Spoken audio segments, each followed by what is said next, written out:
রাজাপুরে সুপারিপাড়াকে কেন্দ্র করে হামলায় যুবক আহত। ঝালকাঠি রাজাপুর প্রতিনিধি মোহাম্মদ রিয়াজ মিয়া তথ্যচিত্রে বিস্তারিত। ঝালকাঠি রাজাপুরে সুপারিপাড়াকে কেন্দ্র করে মাহফুজ নামের এক যুবককে ইট দিয়ে আঘাত করে মাথা ফাটিয়ে দেওয়ার অভিযোগ উঠেছে একই এলাকার রবিউল ইসলাম নামের এক যুবদল নেতার বিরুদ্ধে। উপজেলার মধ্য মনোহরপুর এলাকায় বৃহস্পতিবার সকালে আনুমানিক 8:30টার সময় এ ঘটনা ঘটে।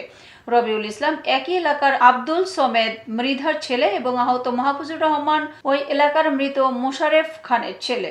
আহত মাহফুজুর রহমান জানান, গত 2 দিন আগে আমার চাচা আজাদ হোসেনের বাগানে সুপারি পাড়া নিয়ে রবিউলের সাথে আমার কথা কাটাকাটির এক পর্যায়ে সে আমাকে মেরে ফেলার হুমকি দেয়।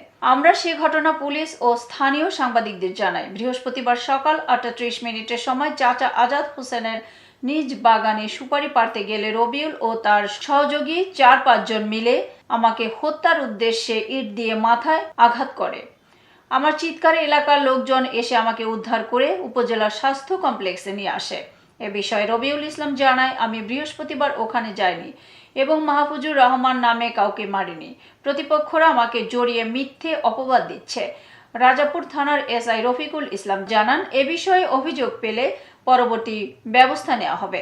তোর কোন বাবা তোকে বাঁচাবে এটা করে বললে আমাকে অনেক মারধর করছে। এখানে তাদের বাড়ির পাশে বাচ্চুয়া ছিল, বাচ্চুকের এক লোক ছিল, তারপরে আমাদের বাড়ির পাশে হাফিজকের এক লোক ছিল। তারা ধরার কারণে আমাকে বেশি একটা মারতে পারে না।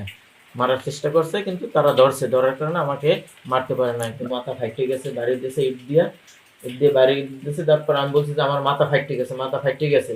তারপরে ওরা এসে ধরার পরে তারপর আবার আমাকে মারার চেষ্টা করছে কিন্তু তারা ধরার পরে মারতে পারে না।